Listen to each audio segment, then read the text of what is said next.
Good evening, everyone. Tonight, we're diving into the entire story of the Trojan War, a tale of gods, heroes, betrayal, and fate. As always, I'd love to know where in the world are you listening from, and what time is it for you right now? Whether you're winding down after a long day, or drifting off under a blanket of stars, I invite you to get cozy, breathe deep, and let your mind wander to ancient shores and marble halls. This is a story thousands of years old, and tonight, it's all yours. Long before the first sword was drawn at the gates of Troy, before the sails of 1,000 ships darkened the Aegean Sea, there was a wedding. And as with many great tragedies, it began not with fury or ambition, but with celebration. In the age when gods still walked among mortals and fate spun its intricate web beneath every banquet and blessing, the immortals of Olympus gathered for a rare union, one that would unknowingly set the world on fire. The bride was Thetis, a sea nymph of ethereal grace and power, daughter of the ancient sea god Nereus. She was not merely beautiful, though even that word fails her. She was elemental, sculpted from salt and foam, known for her shape-shifting nature and elusive heart. So captivating was she that Zeus himself once pursued her, and Poseidon too, but a prophecy turned their lust to fear. It was said that Thetis would bear a son greater than his father, a child destined to surpass any who sired him. No god dared tempt that fate. And so, to avoid the risk of being overthrown by their own progeny, the gods decreed she would marry a mortal. That mortal was Peleus, a hero in his own right, a prince of Phthia and descendant of aRecords. Brave, dutiful, and favored by the gods, Peleus was not chosen by Thetis, he was chosen for her. The union was arranged, as so many were in those days, not for love, but to preserve the balance of power. Thetis resisted at first, slipping into fire, water, wind, and beast to escape him. But Peleus held fast, aided by the wisdom of the centaur Chiron. In time, she yielded. And so it was that a sea goddess was bound to a mortal man. Their wedding was held on Mount Pelion, high in Thessaly, where the pine trees whispered ancient songs and the stars burned cold and curious above. It was no humble affair. The gods came down from Olympus in full regalia, robed in fire and lightning, adorned in golden laurels, their laughter echoing across mountains. Apollo played his lyre, and the muses sang of fate and time. Ambrosia flowed like river water, and mortals dared not approach. This was a celebration of rare magnitude, meant to bless the world with a heroic legacy, and perhaps in some way it did. But amid the wine and music and divine laughter, a shadow slipped through the feast, a shadow not of mortal doom, but of divine spite. For one goddess had not been invited. Her name was Eris, the goddess of strife, discord, and everything that grows from wounded pride. She was not loved, not even feared, only avoided. Wherever she walked, friendships curdled, alliances crumbled, and blood stained the earth. Knowing this, Zeus had barred her from the wedding. But gods, even unwelcome, do not always stay away. And so, Eris arrived unannounced, her footsteps soundless, her presence a chill. She did not shout or rage. Instead, she offered a gift, a golden apple, perfectly shaped, its surface inscribed with 3 fateful words, "To the fairest." Then, without a word, she vanished. At first, the guests murmured, "An apple? A jest? A curse?" But soon, The weight of those words began to burn in the minds of the goddesses present. 3 stepped forward. Hera, queen of Olympus, Athena, goddess of wisdom and war, and Aphrodite, goddess of love and desire. Each believed the apple was meant for her. Each was certain she was the fairest among all. What began as a wedding gift would become the spark that ignited a world-spanning war. But on that day, under the silver clouds and golden songs, no one yet saw the full shape of what had begun. The wine still flowed, and the bride still smiled, though the fates had already started to weave a darker thread into her veil. The war had not started yet, but the gods had been insulted, pride had been wounded, and mortals had been placed on a path from which there would be no return. The apple rolled, gleaming in the grass. The world would never be the same. The golden apple did not remain a simple trinket cast among the grass. In the hands of goddesses, even fruit can become a weapon, and this one was no exception. Inscribed with the words, "To the fairest," the apple of Eris became the fulcrum on which vanity, ambition, and divine rivalry would pivot.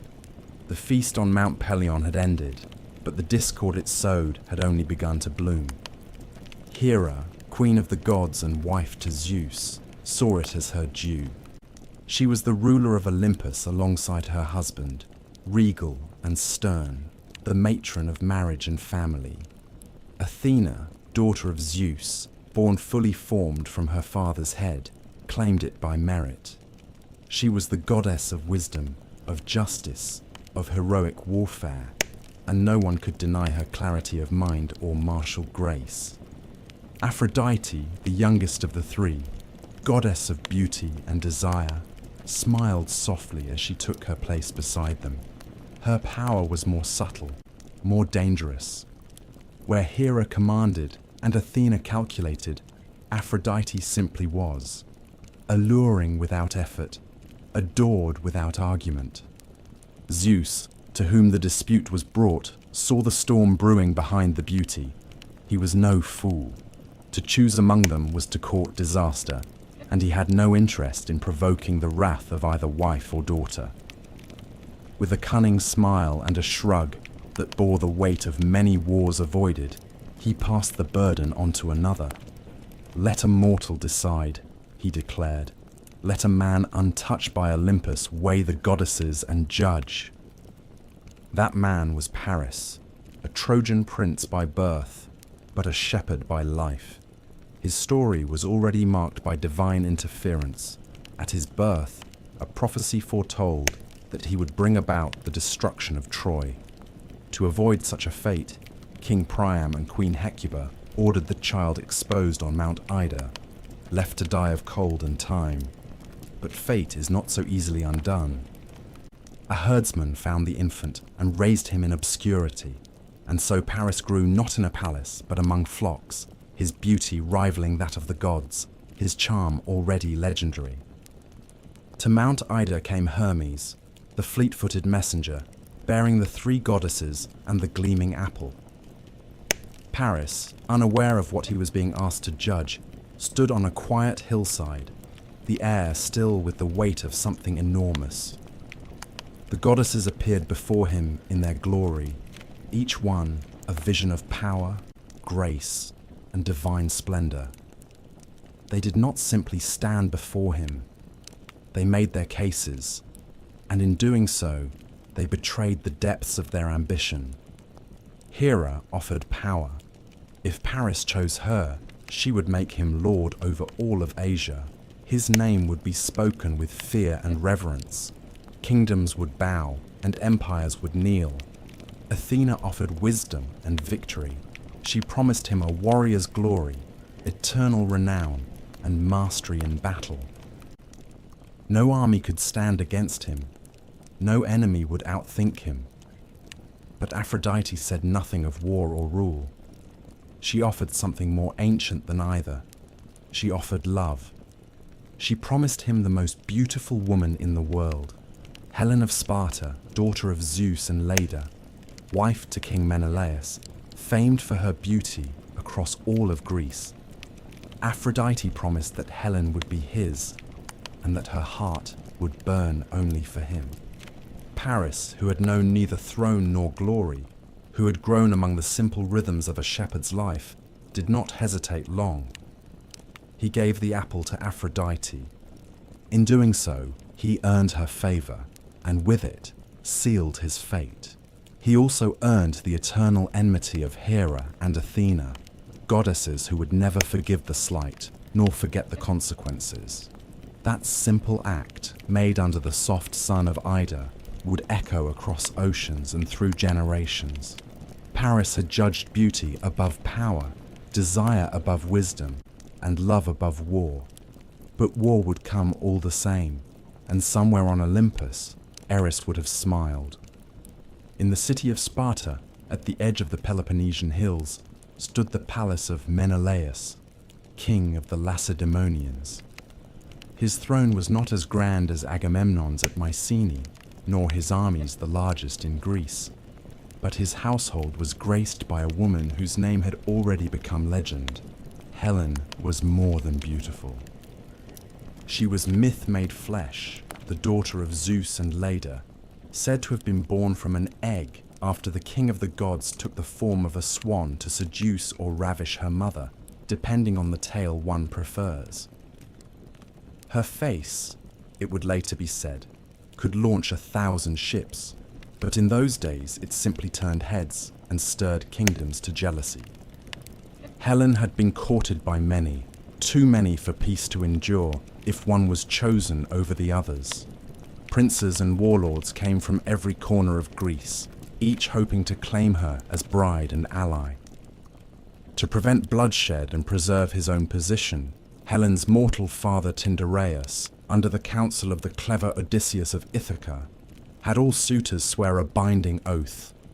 Whosoever won Helen's hand, the others would defend that union, and should anyone dare to take her from her husband, all swore to wage war in her husband's name.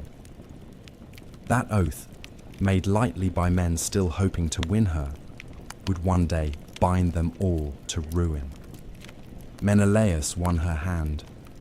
He made her queen of Sparta, and by most accounts she was not unhappy. They had a daughter, Hermione. Their lives, if not extraordinary, were stable and admired. But then Paris arrived. The Trojan prince came not as a raider or conqueror, but as a guest, welcomed into Menelaus's home under the sacred laws of hospitality. The Greeks called it xenia, a bond between host and guest so holy that even the gods upheld it. To break such trust was no mere insult. It was a crime against the divine.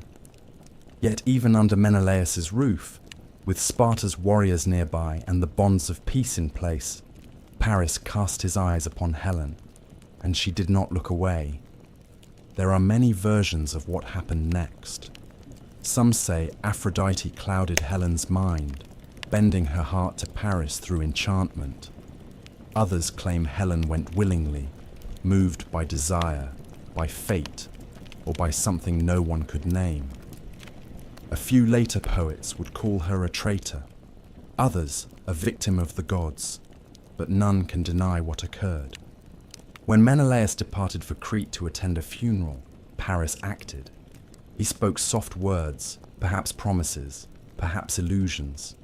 When he left Sparta, Helen left with him. Some say she took treasures from the palace, gold and silk and ivory ornaments, as if she were not fleeing, but migrating. The ships waited, sleek and silent on the horizon, and by the time Menelaus returned, they were gone. To Troy they sailed, across the wine-dark sea, past islands and storms, with Aphrodite's favor like wind in their sails. Behind them, they left not just an empty bed and an outraged king, but a violated oath, a broken alliance, and a question that would tear the Greek world apart. Was Helen stolen, or did she choose? Was she captive, or conspirator? Even then, the answer was unclear, but to Menelaus and to the Greeks who had sworn their loyalty, it mattered little. What mattered was that she was gone, taken, and there could be no peace until she was returned. In Troy, King Priam welcomed Paris with open arms. The city was ancient, mighty, rich in towers and history. Its walls had been built by gods. Behind those walls now stood Helen of Sparta, her presence both a prize and a curse. Some among the Trojans rejoiced, dazzled by her beauty. Others muttered darkly, sensing doom in her arrival. But it was too late. Across the Aegean, kings began to stir. Swords were drawn from beneath beds, where they had long slept in peace. Ships were hauled to shore and readied for war. Old oaths were remembered, and old rivalries reignited. Helen was in Troy, and Greece would come for her. Not for love, perhaps, and not only for honor, but because a promise had been broken, and because pride is louder than reason. The gods watched in silence. The winds began to change. The war had not yet begun, but it had already become inevitable. Before she was ever a queen, before her name passed through the mouths of poets and soldiers like a torch through dry grass, Helen was already a figure of desire and consequence. From the moment she came of age, her beauty was no longer just admired. It was weaponized, spoken of in hushed awe or loud challenge across every kingdom of Greece. Kings, princes, warlords, and heroes journeyed to Sparta, not for conquest or treaty, but for the chance to court the daughter of Zeus.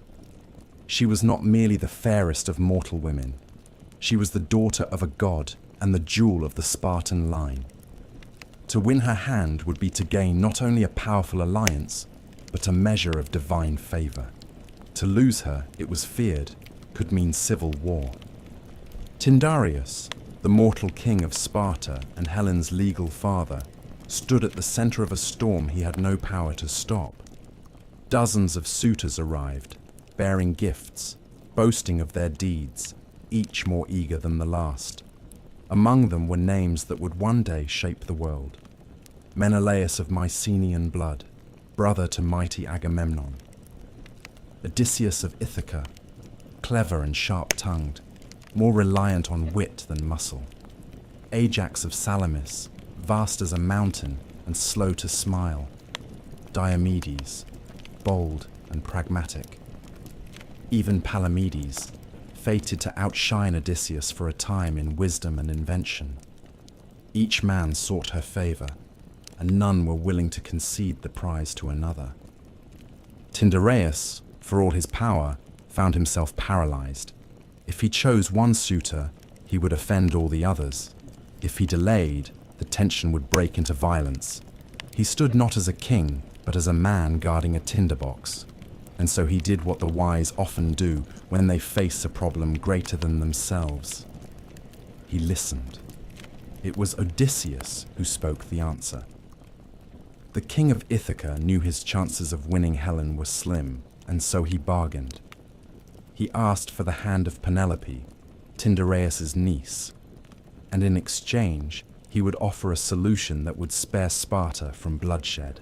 Tyndareus agreed, and Odysseus proposed an oath. Odysseus, every suitor, he said, should swear a solemn vow.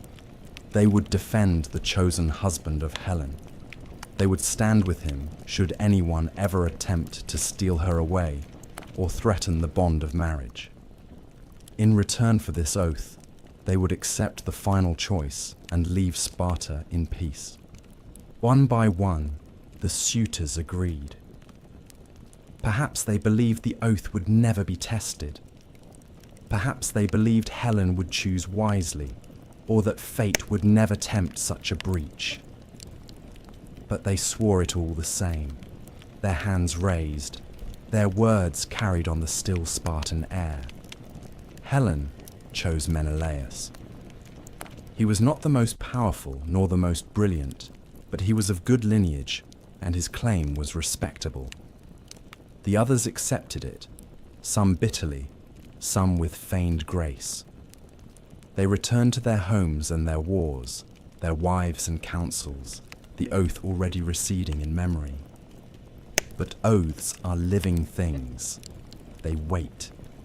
They sleep like seeds beneath the soil, undisturbed until storm or fire brings them to bloom.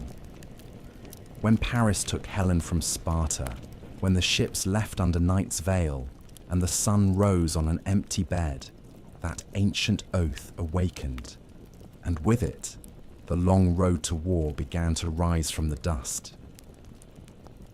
When Menelaus returned from Crete and crossed the threshold of his palace, he found silence waiting for him. Not the soft hush of evening, but the cold emptiness of absence.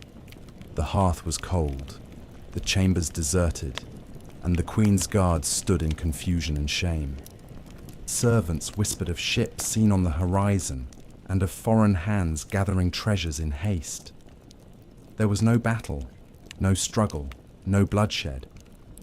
But Helen was gone, and so too was Paris of Troy, the guest to whom he had offered his roof, his table, and his peace. Menelaus stood stunned. Not only had he lost his wife, he had lost her to a man who had shared his salt, drunk his wine, and slept beneath his protection. It was not merely an insult, it was a violation of the sacred code that bound mortals and gods alike. The law of hospitality, revered across all of Greece, had been torn apart in his own home. For a man of pride, the injury was unbearable. For a king, it was a summons to action. He did not delay. From Sparta, he rode to Mycenae, where his brother Agamemnon ruled in wealth and iron, a king of greater reach and darker ambition. Though their blood was the same, the two men were different as storm and stillness. Agamemnon was a warlord by nature, always seeking to extend his grasp, to unify the squabbling Greek kingdoms under a single banner, his own. The abduction of Helen offered not only a cause for vengeance, but a pretext for conquest. And so, when Menelaus stood before his brother and spoke of Paris, of Troy, and of the oath sworn by Helen's former suitors, Agamemnon listened with growing interest. Together they summoned the kings of Greece. Messengers were sent to every coast and island. Riders thundered through olive groves and mountain passes. From Pylos to Argos, from Ithaca to Thebes, the call went out. The suitors who had once pledged their swords in peace were now called to honor their word in war. The oath that had slept in comfort now demanded sacrifice. Some responded at once, eager for glory or duty or the thrill of battle. Others hesitated, bound by their own troubles or wary of distant vengeance. Not all were willing. Not all believed Helen worth the blood of thousands. And yet, the oath held power. It was spoken in sacred trust, and to break it would stain not only a man's honor, but his legacy. Reputation in the Greek world was no small thing. It was the shield against time, the echo a man left behind when his bones turned to dust. And so they came. Ships were readied. Armor was reforged. Young men were summoned from fields and halls, told they would sail to a city they had never seen, for a queen they had never met. And behind it all stood Menelaus, cold with fury, and Agamemnon, already imagining not just the rescue of a brother's wife, but the crowning of himself as the high king of all Greece. But the road to Troy would not be swift. Heroes still lingered in hiding. Prophecies had yet to unfold. The gods, though watching, had not yet taken sides. The winds remained still. The storm was gathering, but its full force was still to come. The task of assembling the Greek coalition was not a simple matter of summoning warriors and launching ships. Greece in that age was a land of many kingdoms, each proud, each ruled by its own laws and lineages. There was no central throne to command them. only an ancient network of alliances and rivalries, blood ties and broken pacts. To call upon the kings and warlords of such a fractured land required not only force and reason, but cunning, patience, and persuasion. Menelaus had the cause, but it was Agamemnon who had the will and reach to forge these many blades into a single sword. One by one, the lords of Greece were summoned to fulfill the oath they had once made in Sparta. Many remembered it well, though some had made it only out of vanity or political gain. Nestor of Pylos, already aged but wise beyond measure, answered without hesitation.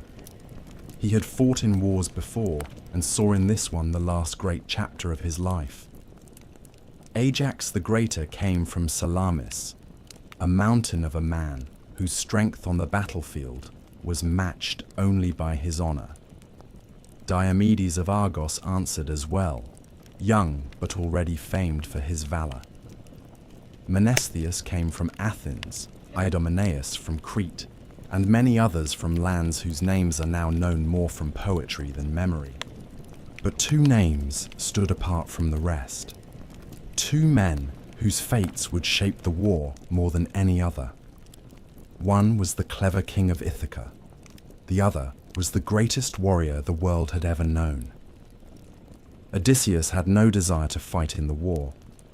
Though he had helped devise the oath of Tyndareus, he had done so only to secure Penelope's hand in marriage.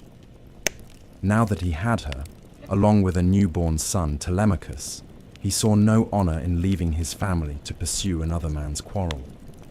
When the messengers came to Ithaca, Odysseus feigned madness. He yoked a donkey and an ox together and began ploughing his fields with salt, muttering nonsense and avoiding all mention of Troy. But cleverness, even when it plays at madness, cannot long deceive those who know how to look. Palamedes, a rival in wit and ambition, placed the infant Telemachus in the path of the plough. Odysseus turned aside. His mind was sound. He had been exposed, and the war claimed him. Achilles, son of Peleus and the sea goddess Thetis, was harder to find. His mother, knowing the fate that awaited him, had hidden him on the island of Scyros, disguised as a girl among the daughters of King Lycomedes. She had no wish to see her son march to Troy, for she knew, as all the gods did, that should Achilles go to war, he would never return.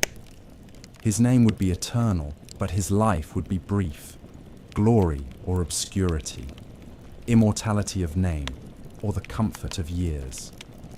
There could be no middle path. Odysseus was sent to find him. Arriving at Scyros with gifts and wares, he laid them before the women of the court. Among the bracelets and gowns, he placed a shield, a sword, and a spear. While the others admired the silks and jewels, one girl reached for the weapons. It was Achilles.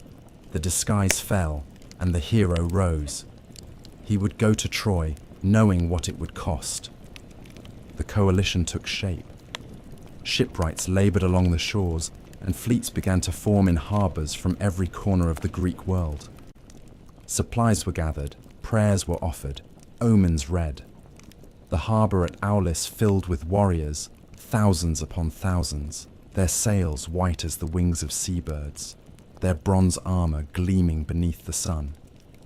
They came for Helen, but they also came for vengeance, for glory, and for their names to be remembered long after their bones had turned to dust. The greatest war of the age was about to begin. The kings had gathered. The warriors stood ready. But the gods, as always, had other plans. Before a single oar touched the sea, before the wind stirred the great sails bound for Troy, the gods watched in silence, and the fates wove threads that mortals had yet to see. The Greek kings had made their vows, and the men had sharpened their blades, but not all of the champions of the coming war had yet been drawn to the cause. The greatest minds and the greatest warrior still lingered outside the tide of destiny. as if fate itself were holding its breath before setting the storm in motion. Odysseus of Ithaca was known already across the Isles as a man who wielded words as deftly as others wielded swords. His mind was sharp as flint, and his tongue could turn the hearts of men more quickly than steel could part their flesh. Yet even he, for all his cunning, had tried to avoid the war. He had made the oath of Tyndareus as a bargain, not a conviction, and when the call came, he had no desire to leave his quiet island, his young wife Penelope, or his infant son Telemachus. His palace was modest, but it was his own. He had no need for Helen, nor any hunger for the blood and smoke that would come of her. When the messengers arrived, Odysseus greeted them not as a soldier, but as a madman. He yoked a donkey and an ox to a plough, sowed salt into his fields, and muttered nonsense as if his mind had cracked. But clever men often meet their match in other clever men. Palamedes, sent by Agamemnon to recruit him, saw through the act. He placed Telemachus, the infant son of Odysseus, directly in front of the plough's path. Odysseus halted at once. His madness was undone, his mask discarded, and though he did not weep, those close enough to see him said there was a sorrow in his eyes that no poem has ever fully captured. He left his home. He kissed his wife and cradled his son, and he boarded the ship that would take him away from Ithaca. Though he would one day return, that journey would become legend, a second Odyssey to match the first. But that story was still far in the future. For now, Odysseus had committed himself to a war not of his choosing, and he would not return the same man who had left. Achilles was another matter entirely. If Odysseus was the mind of the Greeks, Achilles was their fire. Born of a mortal king and a sea goddess, raised in the cave of the centaur Chiron, he was swift and radiant and deadly. Even as a boy, he had the bearing of a hero from an older age. Yet his mother Thetis, wise and prophetic, knew too well what the war would demand. It had been foretold that Achilles would either live a long life of obscurity or die young with his name remembered forever. And Thetis, like any mother, wanted her son to live. To hide him from the war, she sent him to the island of Scyros, where he was disguised as a girl and hidden among the daughters of King Lycomedes.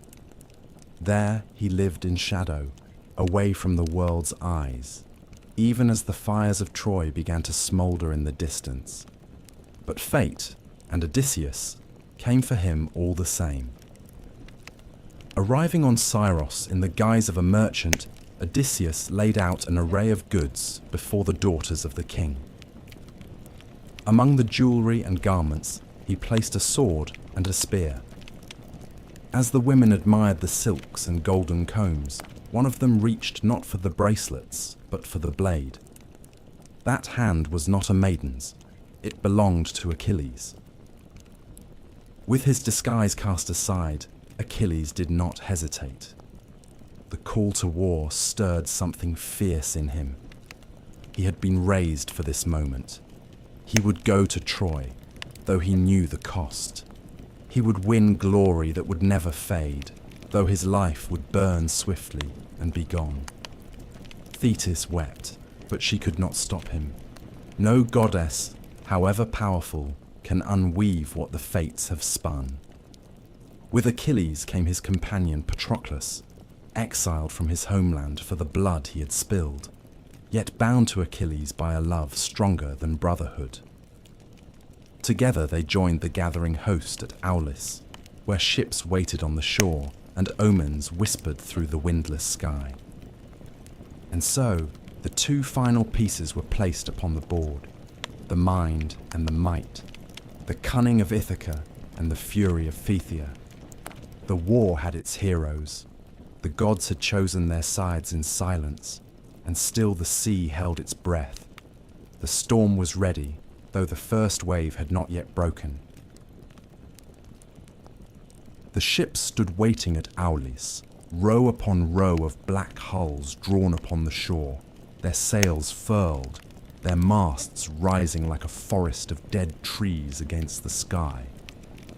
Thousands of warriors had gathered, kings and their armies, servants and seers, horses and weapons, all assembled with purpose and fury. But the sea remained still. The winds would not come. Days turned to weeks, and the tide did not change. The oarsmen watched the horizon. The soldiers grew restless. The gods, it seemed, had turned their faces away. Then came Calchas, high priest and seer, his eyes clouded with the visions of Apollo. He told them that the goddess Artemis had been offended, her wrath stirred by blood and arrogance. Some say Agamemnon had boasted he was a better hunter than the goddess herself. Others speak of a sacred stag slain upon her altar, or of an unoffered prayer. The cause mattered little. The silence of Artemis had become the chain that bound the ships to the sand, and only blood, the seer said, could unbind it. The winds would not return unless Agamemnon gave his daughter to the goddess. Her name was Iphigenia. Agamemnon, who had called all Greece to arms, who had claimed the mantle of High King and sought eternal renown, now stood before a choice that would haunt his name forever. Refuse the gods and see the army scatter, the war undone before it began, or sacrifice his own blood to satisfy the divine. There was no right choice, only consequences. He sent for her under a lie.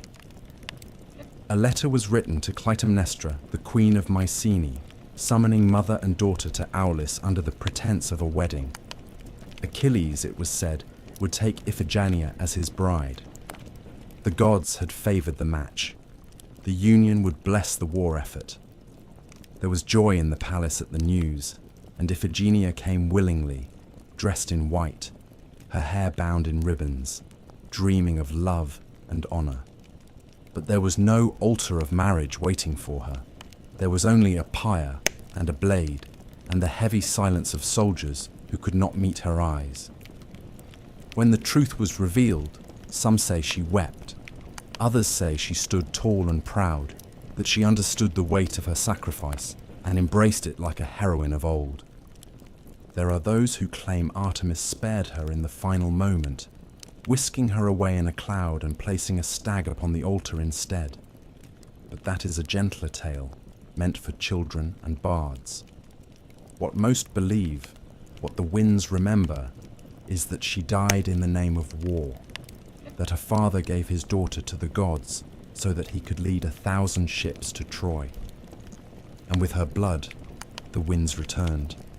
They came as a whisper first, then a rising cry. The sails were raised, the anchors lifted, the Greek army moved at last, the sea now open before them, the war no longer a promise, but a certainty. Behind them, the shore of Aulis faded into mist. Before them, the towers of Troy stood waiting. At last, the winds rose over Aulis. They came not in sudden fury, but in a long breath that stirred the sea like a sleeper waking from uneasy dreams. The sails filled slowly at first, then billowed with strength. The air smelled of salt and faraway promises. 1,000 ships, more than any army had ever gathered beneath one cause, now lined the shore like an invasion of shadows. Their hulls were pitched in dark resin, their oars strong and many, their prows carved with lions and eagles and snarling beasts. And within each vessel waited men who would soon become dust and legend.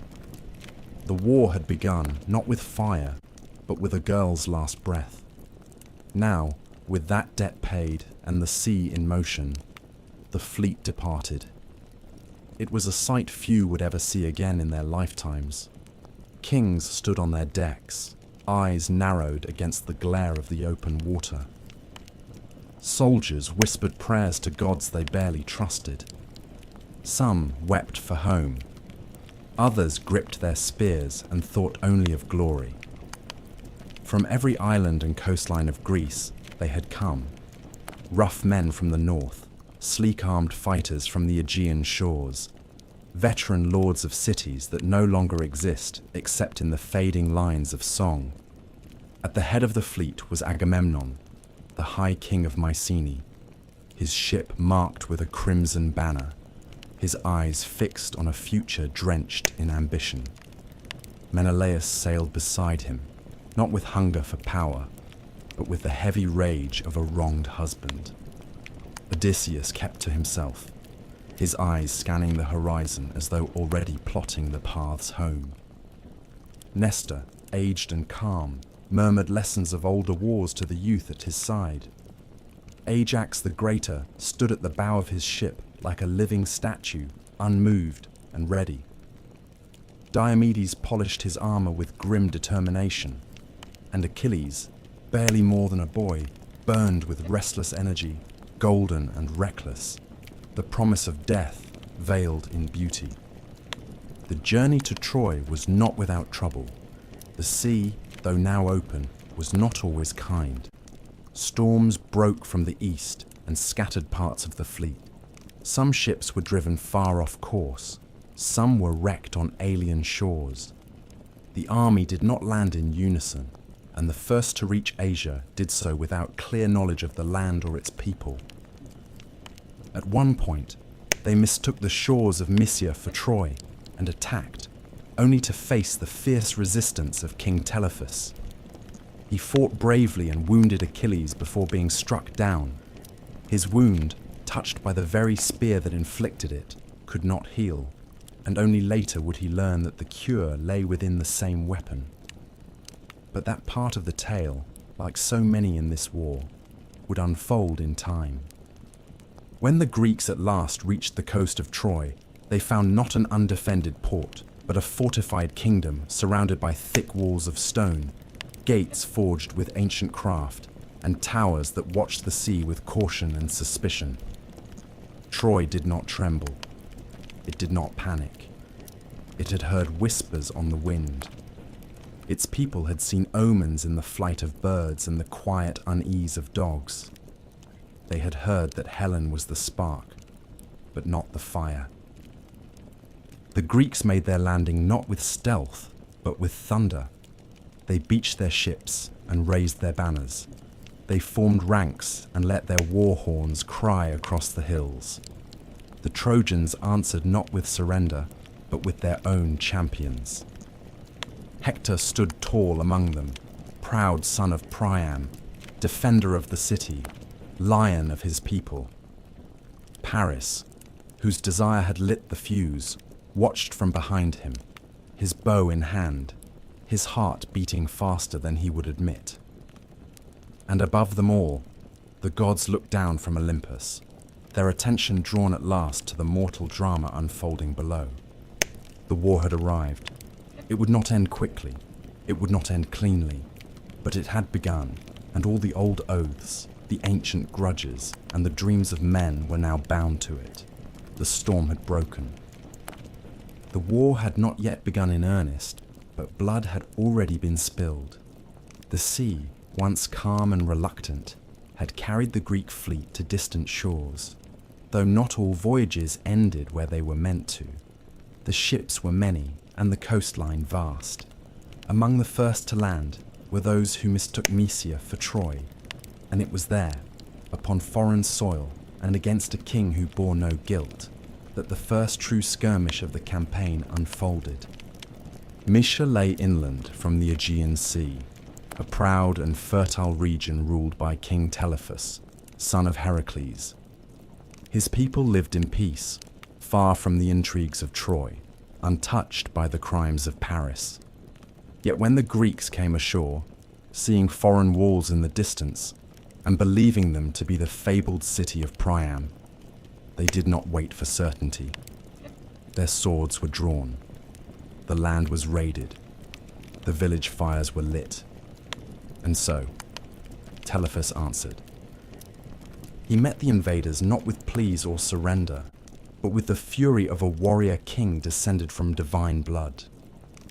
Mounted upon his chariot, spear in hand, he cut through the Greek ranks with terrible speed.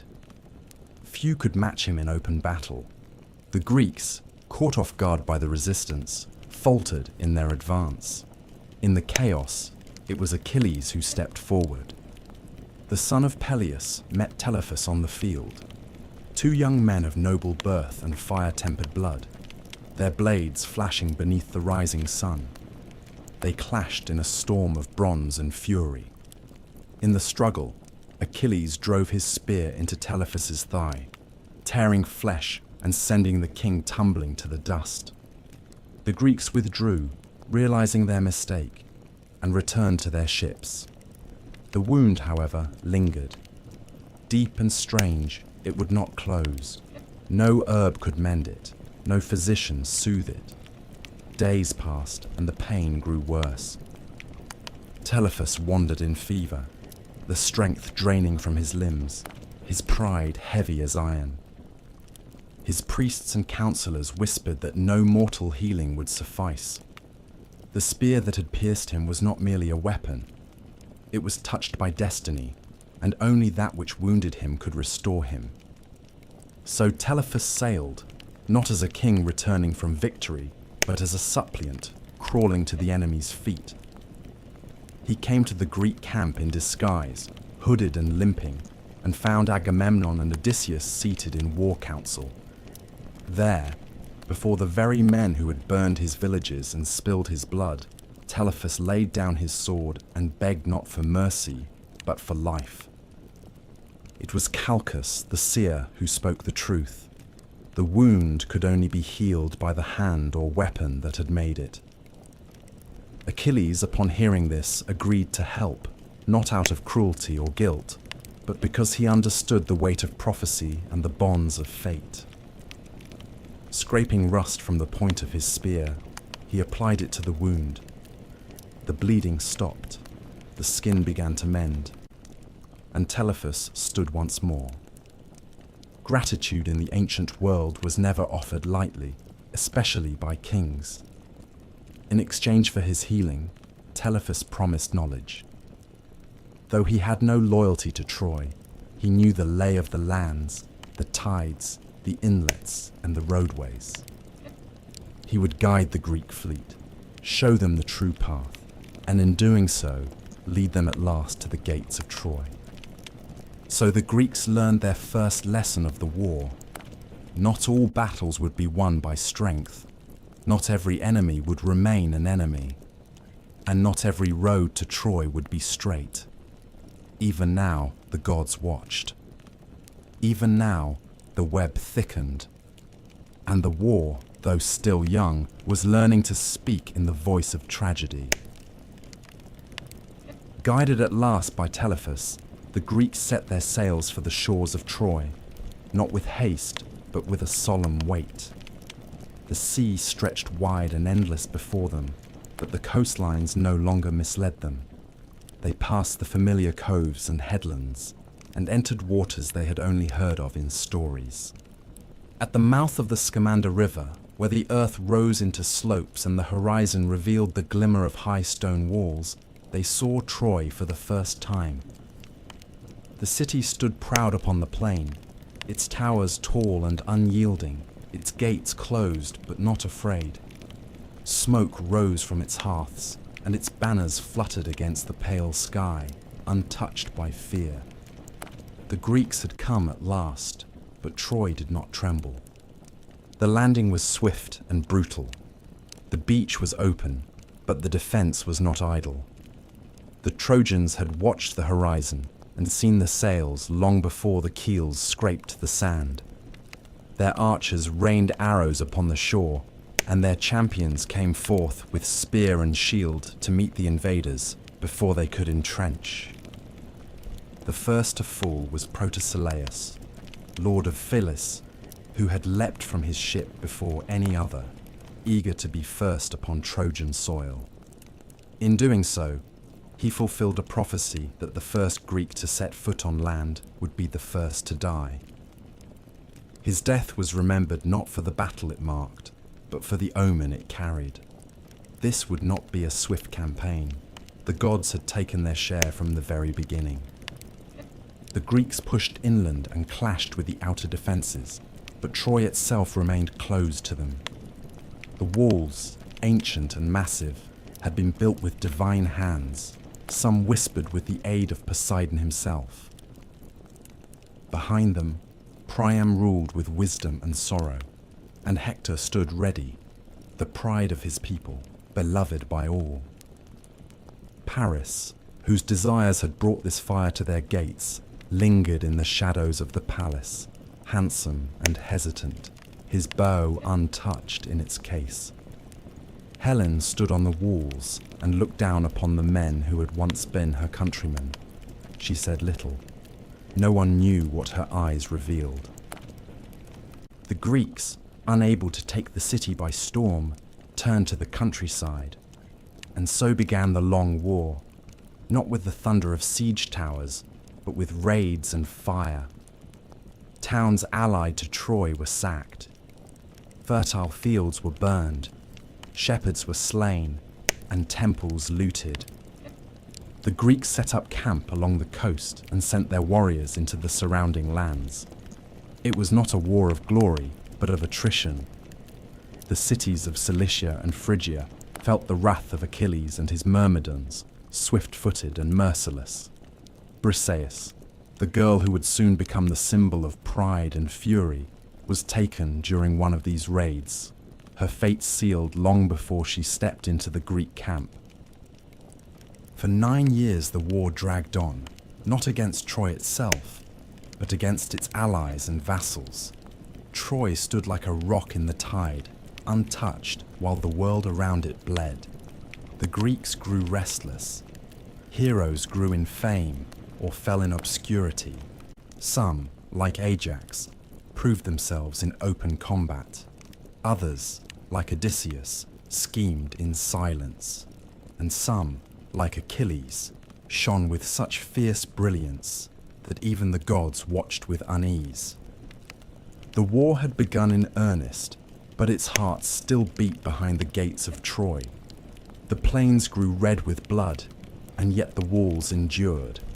The Greeks had crossed the sea for glory, for vengeance, and for the face of a woman. Now, they found themselves trapped by time, by the stubborn will of a city, and by the cruel indifference of the gods who had lured them into war.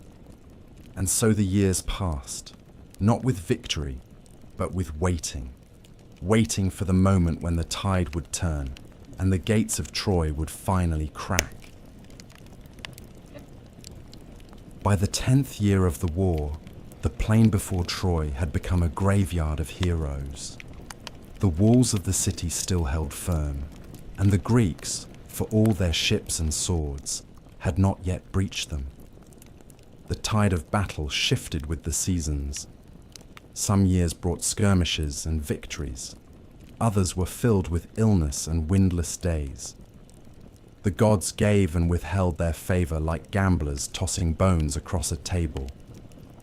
And in the long shadow of that unbroken stalemate, tempers flared, rivalries deepened, and pride began to fester. Among the Greeks, no name burned brighter than Achilles, the son of Peleus, and the sea goddess Thetis. No man could match his speed in battle or his fury in the clash of arms. His myrmidons, fierce and loyal, followed him like hounds behind a lion. When Achilles took the field, men died quickly, and cities fell in his wake. He had sacked 12 strongholds along the coast, and carried their spoils back to the camp, with little regard for strategy or politics. He fought not for Agamemnon, nor for Menelaus, but for glory, for his own legend, and for the unspoken knowledge that his time in the world would not be long. It was during one of those raids that Briseis was taken. A princess of Lyrnessus, wife to a slain priest and daughter of noble blood, she was given to Achilles as a prize.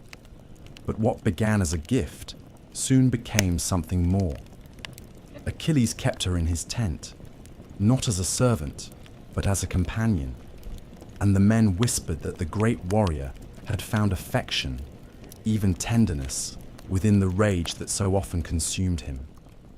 Briseis said little, and history does not record her feelings with certainty, but those who saw them together said that Achilles grew softer in her presence, as if some part of him remembered the world before war.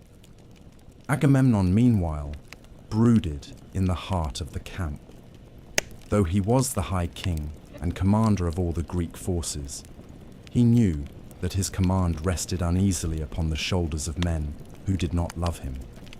His pride was vast, but his greatness was not absolute. He envied Achilles, resented the love the soldiers bore him, and feared the way his fame threatened to outshine that of every other Greek. When his own prize, the daughter of a Trojan priest named Chryseis, was taken from him by the will of Apollo, Agamemnon's rage turned not against the gods, but against the one man in camp whom he could not control. He demanded Briseis. The act was bold and cruel, not because he desired the girl, but because he wished to wound the pride of Achilles. And the wound was deep. Achilles did not draw his sword, though many feared he would. He did not strike Agamemnon, though his hand trembled with the urge. Instead, he withdrew. He left the battlefield and returned to his ships. He vowed not to raise his spear again in this war, not for Helen, not for Agamemnon, not for any cause born of lies and arrogance. Without Achilles, the Greeks faltered. They did not know it yet, but they had lost more than a warrior. They had lost their fire. And in the silence that followed his retreat, the war began to shift. The balance tilted, and the gods watching from Olympus began to smile. The years had worn down the men, but pride had not softened.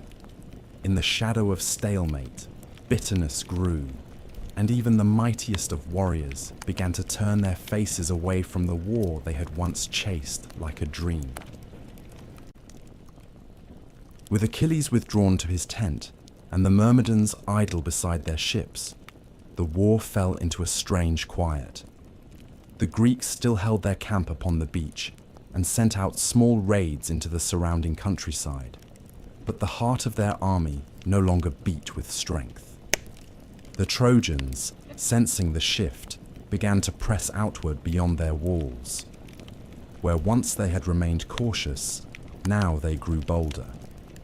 Skirmishes erupted along the plain, and more than once the Greeks were pushed back toward the sea, their fortifications tested, their courage questioned. The absence of Achilles did not go unnoticed within the halls of Troy. Priam, old and wise, urged caution. He had lived long enough to know that fortune changes faster than wind on the water. But Hector, his eldest son and the city's greatest defender, saw in the withdrawal an opportunity to press the enemy, to remind the Greeks that Troy still had teeth. Hector had no illusions about the war. He did not crave it, nor take joy in killing. He fought for his city, for his wife Andromache and their infant son Astyanax, for the old king who still sat the throne, and for the gods who watched silently from the heights of Mount Ida. With Achilles gone from the field, Hector struck with swift precision. He led attacks not only against the Greek lines, but deep into the enemy's morale. To halt this growing threat, the Greeks turned to diplomacy. Odysseus, ever the master of words, was sent with Phoenix and Ajax to plead with Achilles. They found him in his tent, surrounded by stillness, his armor untouched, his spear leaning against the wall like a relic of a forgotten self. He listened as they spoke. He heard their arguments, their flattery, their promises of wealth and glory. They begged him to return, to save the Greeks from ruin, to reclaim the honor stolen by Agamemnon. But Achilles, though moved, did not rise. He spoke of betrayal, of a heart made cold by insult, of a war no longer worth the blood it cost. He would not fight, not for Agamemnon, and perhaps not even for Greece. Meanwhile, the war outside his tent grew crueler. Without Achilles, the Greeks were vulnerable, and the Trojans grew more daring. Sarpedon, son of Zeus and king of Lycia, arrived with his forces and struck terror into the enemy lines. He fought like a man who knew the hour of his death but cared nothing for it. Aeneas too proved himself, cousin to Hector and Paris, and a warrior who would one day carry the last ember of Troy far to the west. The gods took sides in secret and in open. Athena guided the spear arms of the Greeks. Apollo stood beside the Trojans. Hera whispered fury into the hearts of commanders. Artemis and Ares chose their favorites without warning. The battlefield had become a game board, and men were the pieces moved by divine hands. Within both camps, losses mounted. Young men who had come for glory now lay nameless in the dust. Ships that had once cut through the Aegean, like birds on the wind, now served as funeral pyres. The plains around Troy grew thick with blood and salt, and the smell of unwashed sorrow. The Greeks lost many, and the Trojans mourned just as deeply. Brothers fell beside brothers. Champions were struck down before their names could be remembered. The war was no longer a tale of shining shields and noble duels. It had become a long decay. Through it all, Achilles remained apart, his grief and rage sealed behind silence. He walked the shore at dawn, speaking to no one. And within Troy, Helen watched from the walls, her eyes tracing the lines of the horizon, searching for something no one could name. Years had passed since Paris had carried her from Sparta. The songs still called her the cause of the war, but those close to her saw something else. Not a seductress, but a prisoner. Not a prize, but a wound that refused to close. She moved through the palace like a ghost, speaking softly to Priam, keeping distance from Paris, and listening to the names of the dead with an expression that never changed. The war had not reached its climax, but the weight of it had settled across the land like ash. Heroes still stood, and gods still watched. But both sides had begun to understand what kind of war they were truly fighting. Not a swift campaign for honor and retribution, but a slow unraveling of pride, a hunger that could not be fed, a fire that would not go out. And far from the walls of Troy, deep within the soul of the greatest warrior Greece had ever known, something dark was stirring. It began not with shouting, nor with sword in hand, but with silence. Achilles, son of Thetis and prince of Phthia, had withdrawn from battle, and with him went the hope of swift victory. The Myrmidons remained idle beside their ships, their black armor polished and unused, while their commander walked the shore alone, each step a quiet rebellion against the war he had once pursued with fire in his blood. The Greeks begged for his return, but their pleas fell like waves upon stone. He would not raise his spear. He would not fight for a king who had dishonored him. For Achilles, glory was nothing without pride, and his pride had been taken. In the camp, the Greeks faltered. Hector and the Trojans pressed hard upon their lines. The gods gave strength to the city's defenders, and the tide of war shifted once more. Where once the Greeks had dominated the plain, now they were driven back toward the sea. Even the ships, the great vessels that had carried them across the wine-dark waters, now stood threatened by fire and storm. Agamemnon, proud and wrathful, watched his army bend beneath the weight of his own folly.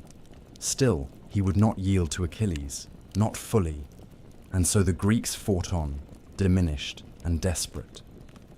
It was Patroclus, who could no longer bear to watch. Friend and companion to Achilles, bound by affection deeper than most men knew how to speak, he had sat beside him through the long days of idleness, through the restless pacing and the anger that cooled into sorrow. But Patroclus was not made for inaction. He saw the dying men, heard the cries at the ramparts, and watched the Trojans draw nearer with every passing day. Finally, he went to Achilles and fell to his knees. "Let me wear your armor," he said. "Let me lead the Myrmidons. The Trojans will believe you have returned. The sight of your shield alone will drive them back. I do not ask you to fight, only to let me stand in your place." Achilles hesitated. He looked upon his friend and saw both courage and the shadow of fate. He had known since childhood that his own end would come before the war's conclusion. He had not foreseen this, but he agreed.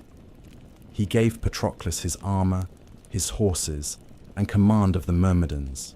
He warned him, "Do not chase them to the gates. Drive them from the ships, but go no farther."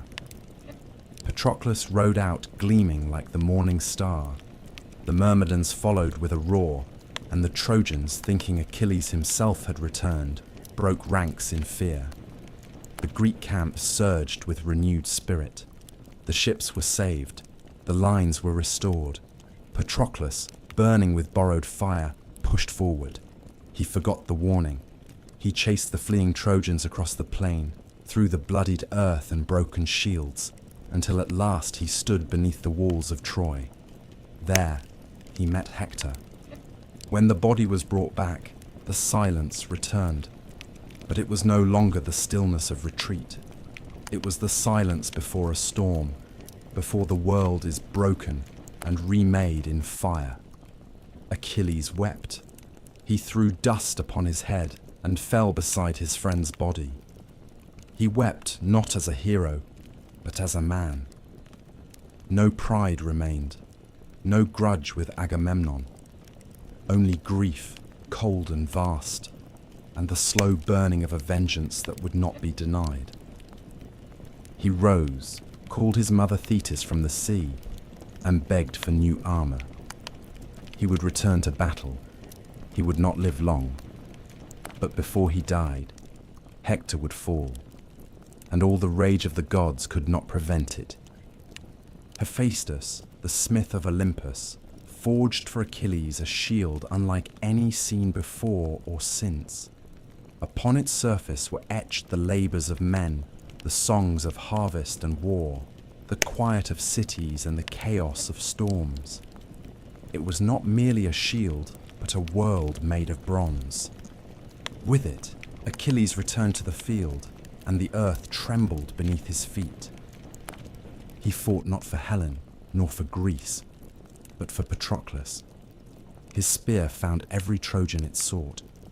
Men fled before him as before a god. The Scamander River rose against him, offended by the bodies that choked its banks, but even the waters could not stop him. He raged like fire, like a curse that could not be lifted. At last, he met Hector beneath the walls of Troy. The duel was not like those of old when honor guided the spear. Hector stood his ground, but he knew his end had come. 3 times they circled the city. 3 times Hector fled, until at last Athena, in the guise of Hector's brother, deceived him and stopped his flight. He turned and faced Achilles. The two clashed beneath the cold eye of the gods, and Achilles struck the killing blow, driving his spear through the collarbone and into the dust. Even then, Hector spoke with dignity. He begged that his body be returned to his family, that it not be defiled. But Achilles, lost in rage, refused. He bound Hector's corpse to his chariot and dragged it through the dirt before the city's weeping eyes. He had avenged Patroclus, but he had also stepped beyond the line that separates men from beasts. Days passed. The anger cooled, though the grief remained. It was not until old Priam, king of Troy and father to Hector, came alone into the Greek camp, unarmed and weeping, that Achilles' heart was moved again.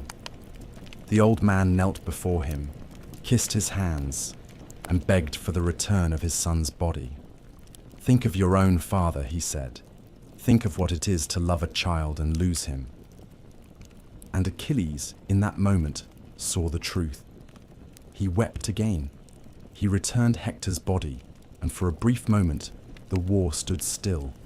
But it would not end. Not yet. Too much had been done. Too many fires still burned. Achilles had found his wrath, and soon he would meet his fate.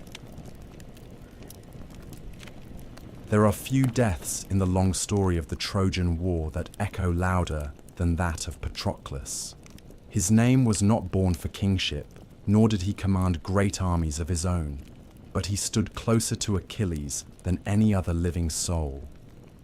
Bound by youth and exile, by shared silence and deep affection, Patroclus was the only man who could still reach the heart of the greatest warrior of Greece. In a war ruled by pride and vengeance, his was the voice that still spoke of compassion, of honor, not twisted by rage. And it was that voice and that heart that were lost when he fell beneath the walls of Troy.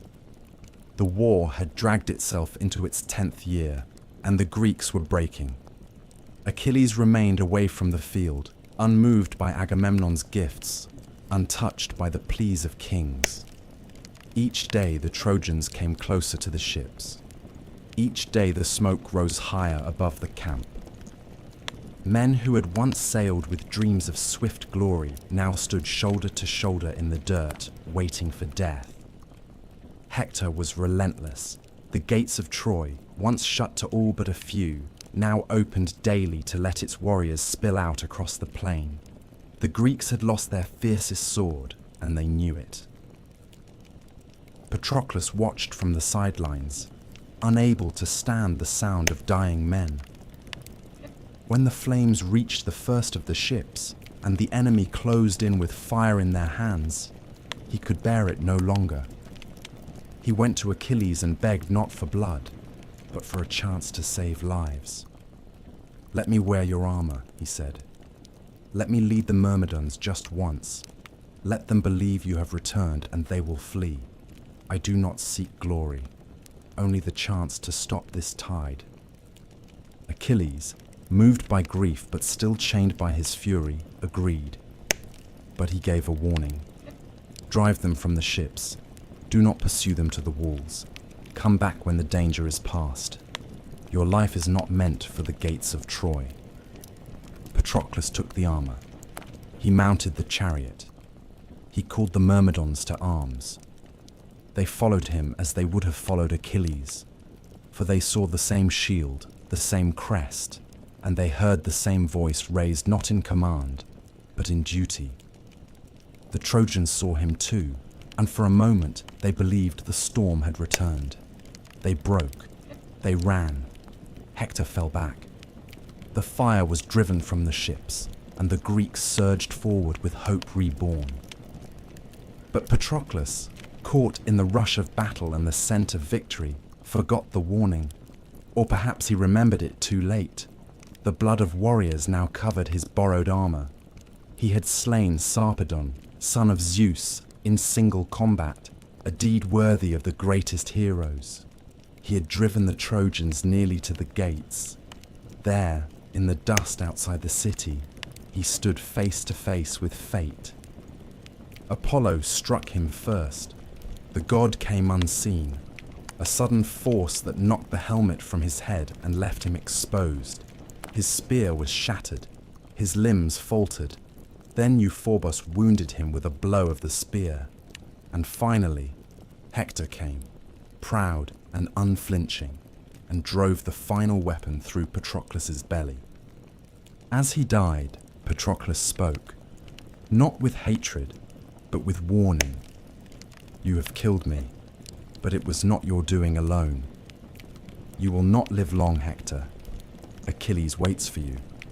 You have taken from him what he loved most. He will come for you." The body was taken from the field. fought over like a sacred prize. Men died to recover it.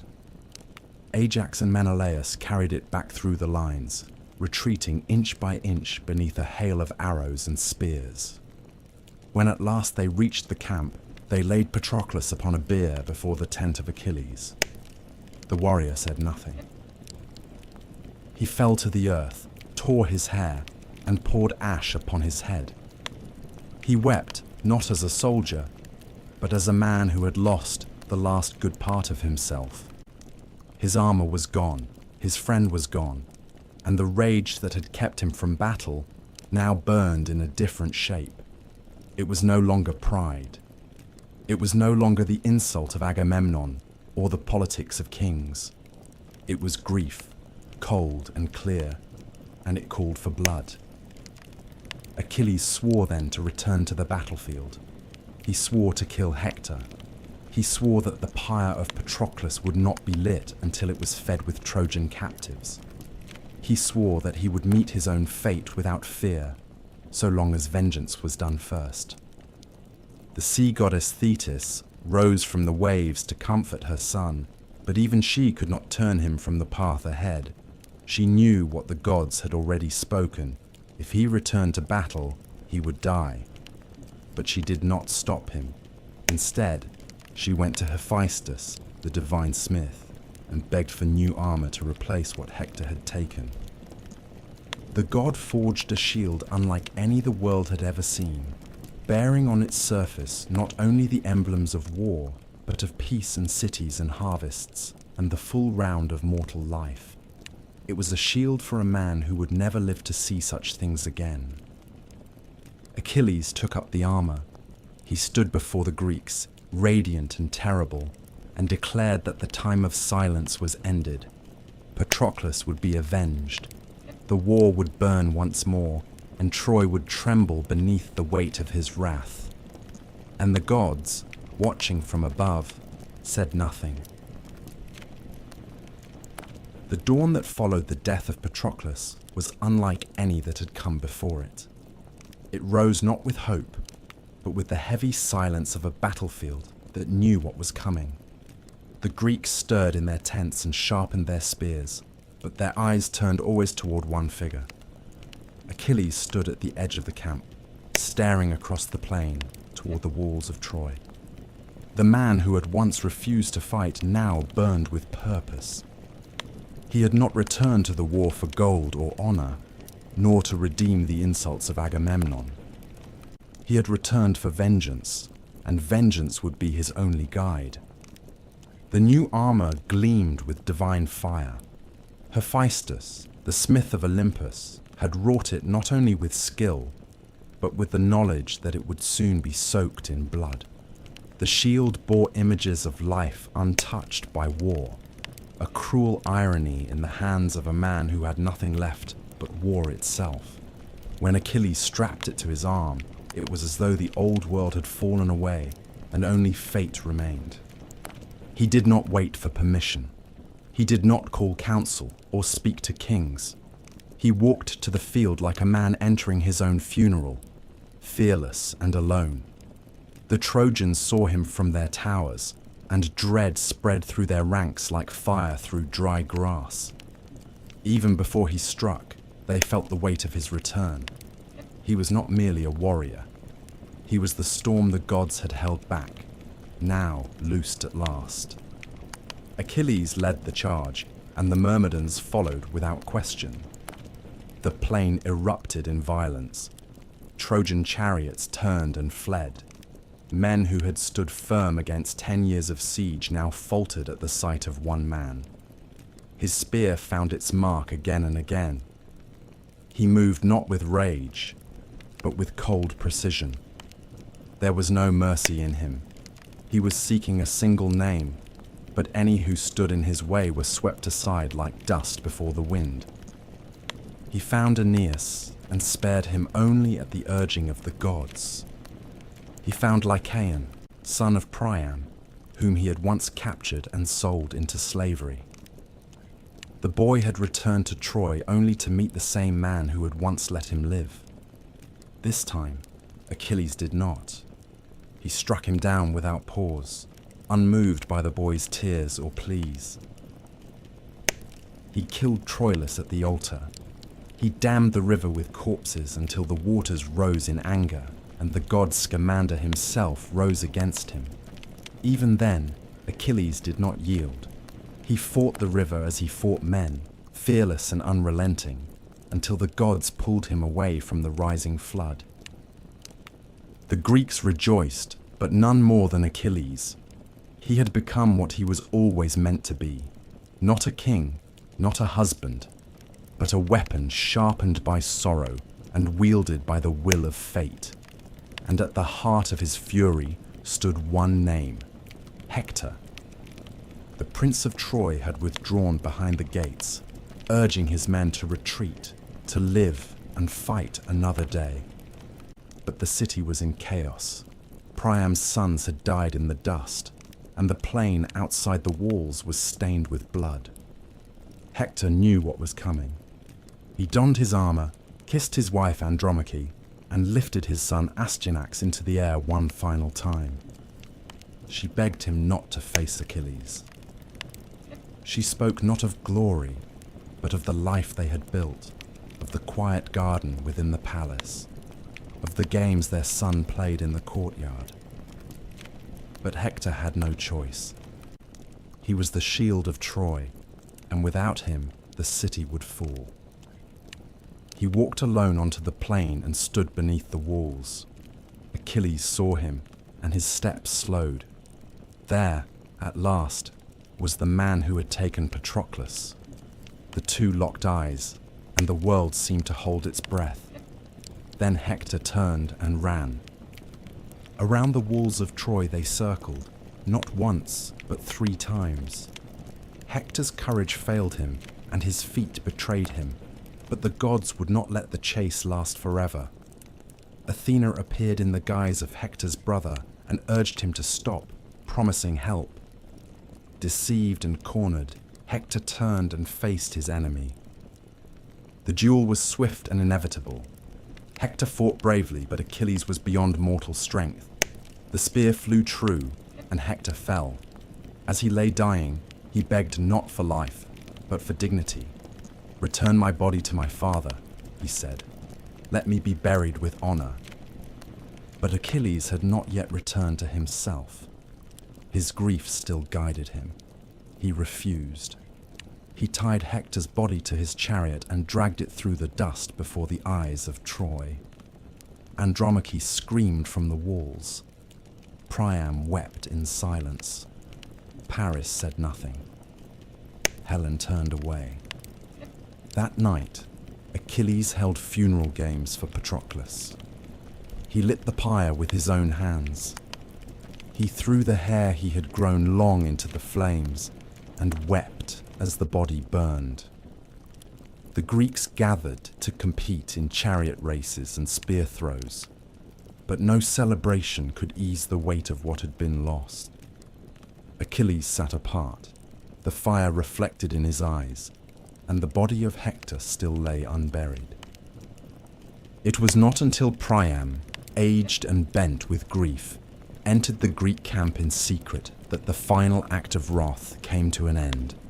The old king knelt before the killer of his son, kissed his hands, and spoke the simplest truth. "I have done what no man has done. I have kissed the hands of the man who killed my child." Achilles looked upon him and saw not a king, but a father. He thought of Peleus, old and waiting in Phthia, and he broke. He returned the body. He washed it with his own hands. He gave it back to Priam and promised 12 days of peace for the burial. That night, in the quiet of his tent, Achilles wept again. For Patroclus, for Hector, for the boy he had once been. He knew his time was short. He knew the gods would come for him. But for a moment, there was peace. The war paused. The fires burned low, and across the plains of Troy, even the wind seemed to mourn. The plains of Troy had not known quiet in many years, but after the death of Hector, the battlefield fell into stillness. The clash of swords, the whistling of arrows, the thunder of hooves upon broken earth, all of it faded. The Greeks stood behind their walls of ship timber, and the Trojans watched from their towers, but neither side raised their hands. It was not a truce sealed by words or treaties, but one born from the weight of grief. Even war must rest when the greatest defenders lie cold and unburied. In the Greek camp, Achilles remained beside the pyre of Patroclus. The fire had burned for hours, smoke twisting into the sky, carrying the soul of his dearest companion to whatever realm awaited the honored dead. Ash clung to Achilles' skin, and his eyes were red from weeping. Around him, the warriors of Greece moved quietly, speaking in hushed tones. Funeral games had been held, and the spoils of war had been given as prizes, but none could lift the shadow that had settled over the camp. Achilles had avenged Patroclus, but he had not found peace. The body of Hector still lay within his tent, bound and bruised, and each morning Achilles rose and dragged it behind his chariot around the tomb of his friend. And yet the body did not rot. Day after day, Achilles desecrated the corpse, and yet Hector's flesh did not decay. Apollo had shielded it with divine light, preserving the face of Troy's fallen champion as if to remind the Greeks that even in death, Hector remained a prince. The gods had begun to turn their eyes away from Achilles, not in judgment, but in sorrow. Even Zeus, who had watched the war with detachment and amusement, now stirred. It was time for the wrath to end. That end came in the quietest of ways. Late one night, an old man rode alone into the Greek camp. Priam, king of Troy, father to Hector, passed through the gates unseen, guided by Hermes himself.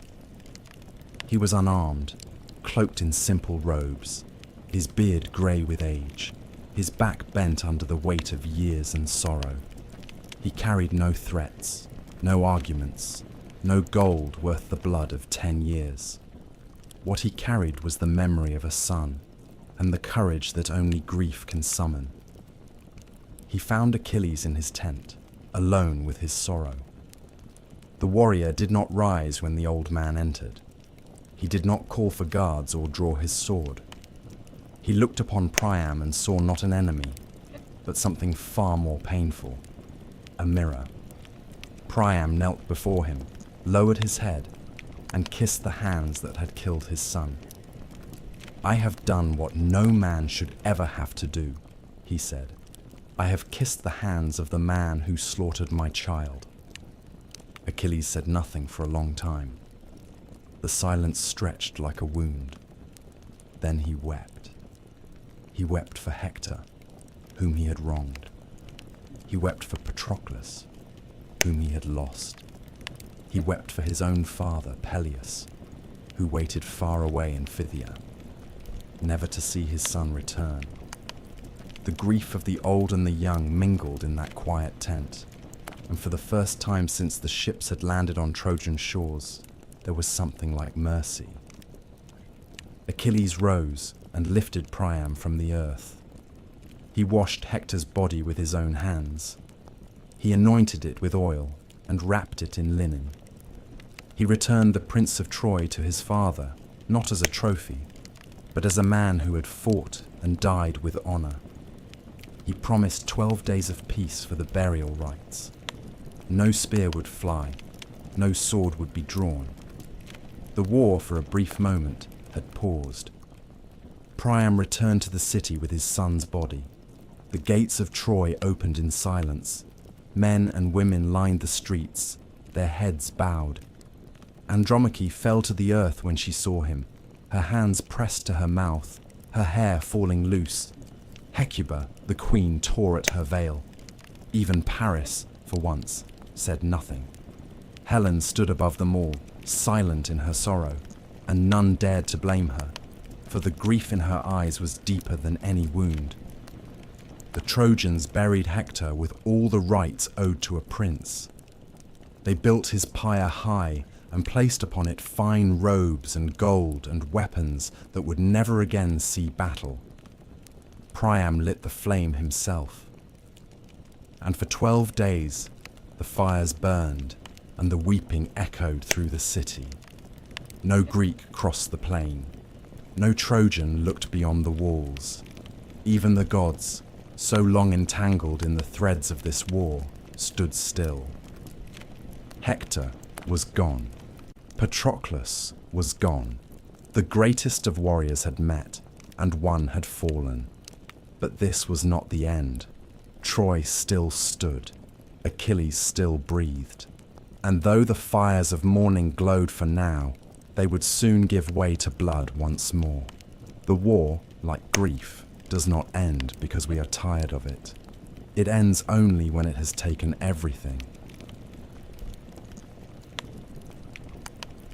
After the burial of Hector, there was silence in the air, as if the very earth had taken a breath. The flames on his pyre had burned high into the sky, their light dancing upon the faces of soldiers who had not known peace for years. For a moment, grief had made both sides human again, but the gods are never still for long, and neither are men. The truce passed, the mourning ended, and the war, like a beast too long restrained, stirred once more. Achilles had returned to battle, but fate had already marked him. From the moment he stepped back onto the field, with the shield of the world on his arm and fire in his eyes, every god who watched the war knew what would follow. Thetis had tried to hide him from this doom once, disguising him, shielding him, even pleading with the immortals to spare her son. But Achilles had chosen glory, and glory was never given without blood. It was Paris who struck the blow, but few called it a victory. The Prince of Troy, guided by Apollo, loosed an arrow from the walls, and the god carried it to its mark. It found Achilles' heel, the only place untouched by the river Styx, where Thetis had held him as an infant. The arrow pierced the flesh, and the greatest of the Greeks fell. He did not die in the heat of battle, surrounded by foes, as many expected.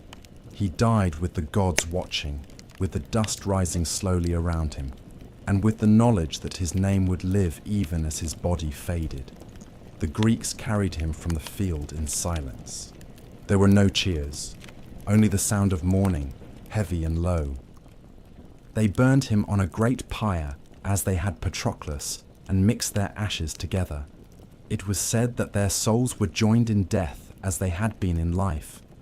A tomb was raised on the shores of Troy, a mound so high that passing ships could see it and remember the wrath and glory of the son of Thetis. With Achilles gone, the Greeks mourned not only the man, but the future they had imagined with him. He had been more than a warrior. He had been their shield, their terror, their hope. Without him, the tide of war faltered once more, but there were still those who fought, and those who burned with rival flames. The armor of Achilles, forged by Hephaestus and now stained with his blood, became a prize. It was offered as an honor to the most worthy warrior remaining. 2 men stood to claim it. Ajax, the towering son of Telamon, strong and steady as a mountain, and Odysseus, the clever king of Ithaca, whose words had won as many battles as his blade. A council of chiefs was called. They listened not to feats of strength, but to speeches.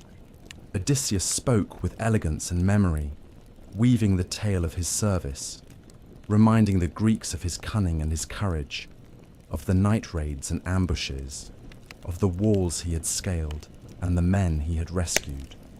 Ajax spoke simply, pointing to the shield he had carried beside Achilles, to the wounds on his flesh, to the loyalty he had never questioned. But the Greeks chose Odysseus. Ajax did not protest. He left the camp and walked into the night, but shame grew in him like a sickness. In the darkness, his mind clouded. He saw enemies where there were none. He drew his sword and slew a herd of cattle, believing them to be the men who had mocked him. When the madness faded and he saw what he had done, he fell upon his own blade. Thus died the strongest of the Greeks, not by the spear of a Trojan, but by the weight of pride and the silence of despair. Others followed. Penthesilea, queen of the Amazons, came to Troy after Hector's death, seeking to honor his memory and to test her strength. She rode into battle with the grace of a dancer and the fury of a storm. The Trojans welcomed her, and for a brief moment, hope returned to their hearts. But Achilles had left a shadow, and none could escape it. Penthesilea met death at the hands of the Greeks, struck down by Achilles' son, Neoptolemus, who had come to the war after his father's fall, bearing his fury like an inheritance. Then came Memnon, son of the dawn, a prince from distant lands, tall and golden, with a spear like sunlight and a host of warriors behind him. He challenged the Greeks, and his presence brought awe even among enemies. But he too was destined to fall, slain in single combat. The gods mourned him. His mother Eos wept, and her tears fell upon the earth as morning dew. One by one, the champions died.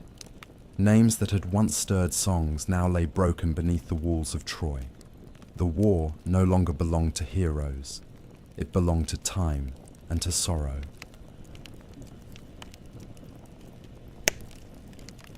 The plain before Troy had been redrawn in blood so many times that the earth no longer remembered the green it once wore.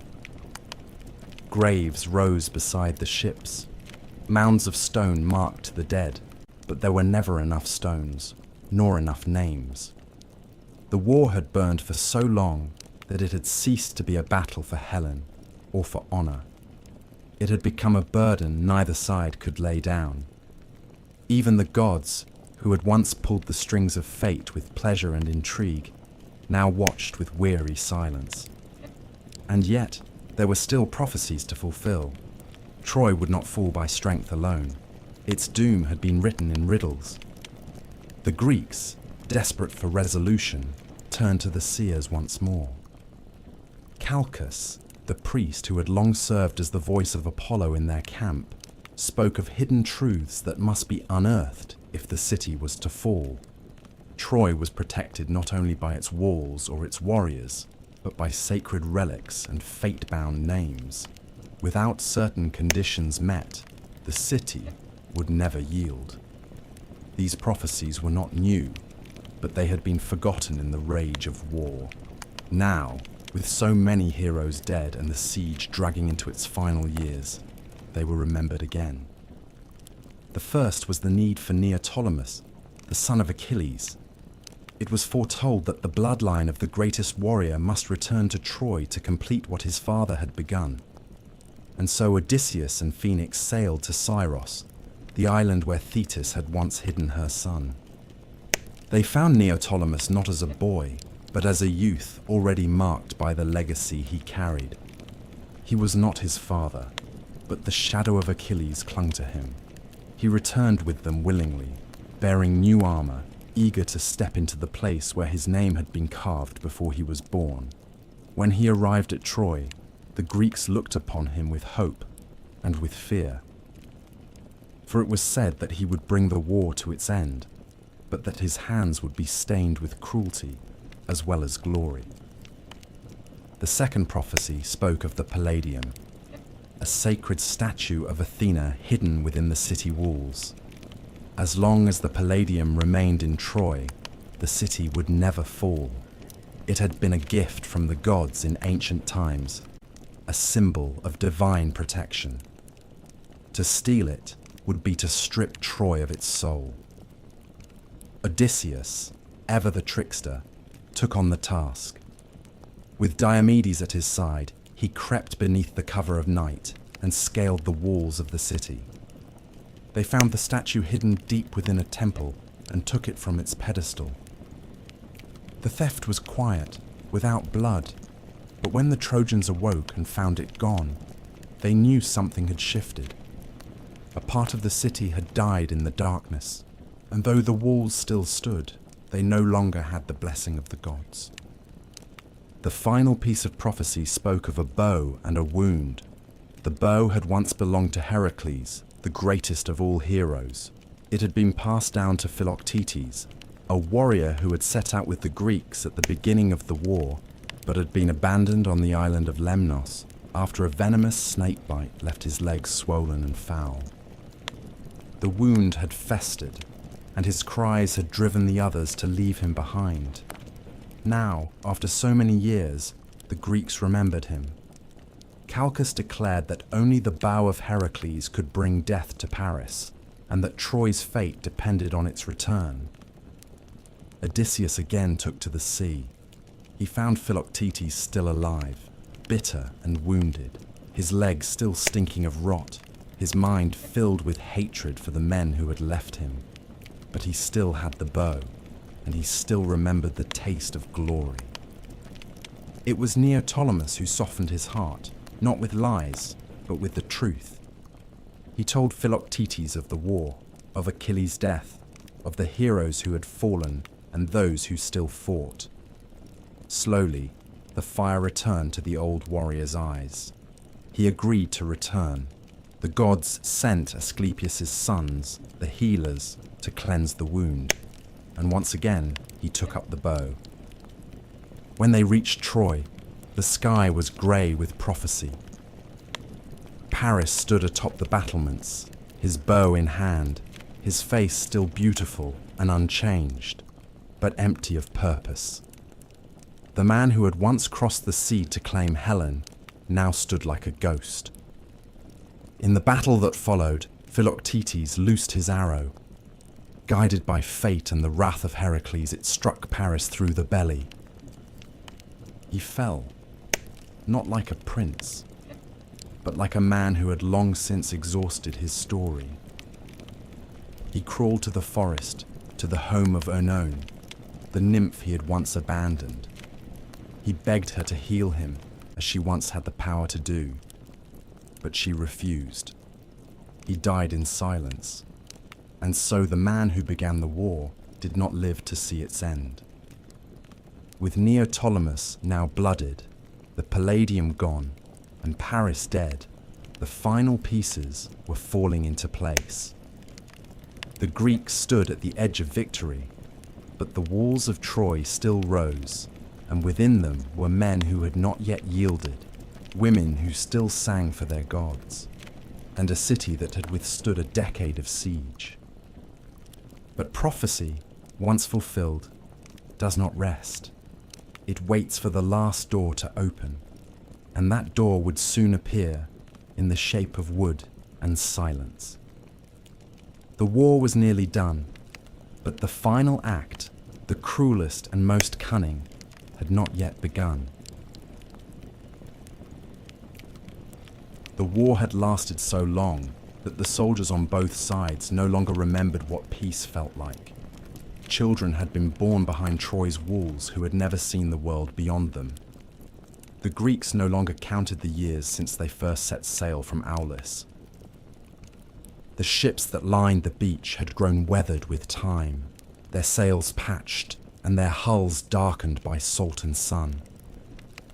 The fires in the Greek camp still burned, but they did so quietly, not with the roar of confidence, but with the slow, stubborn persistence of men who had given too much to turn back. The fighting had become a rhythm, like the tide or the passing of seasons. Some days brought blood, others brought stillness. The Greeks no longer believed in a quick victory. The Trojans no longer believed in rescue. And the gods, once so active, now stood distant, their attentions turned elsewhere. Perhaps they too had tired of the slaughter. And yet Troy endured. Its walls, high and ancient, still rose above the plain. Its towers still held watch. Though Hector was gone, and Paris too, the city had not fallen. Priam, aged and sorrowful, still ruled from his high palace, Aeneas still led men in battle. Deiphobus, Helenus, and the last princes of the house of Priam still walked the halls. The heart of the city had not broken. Not yet.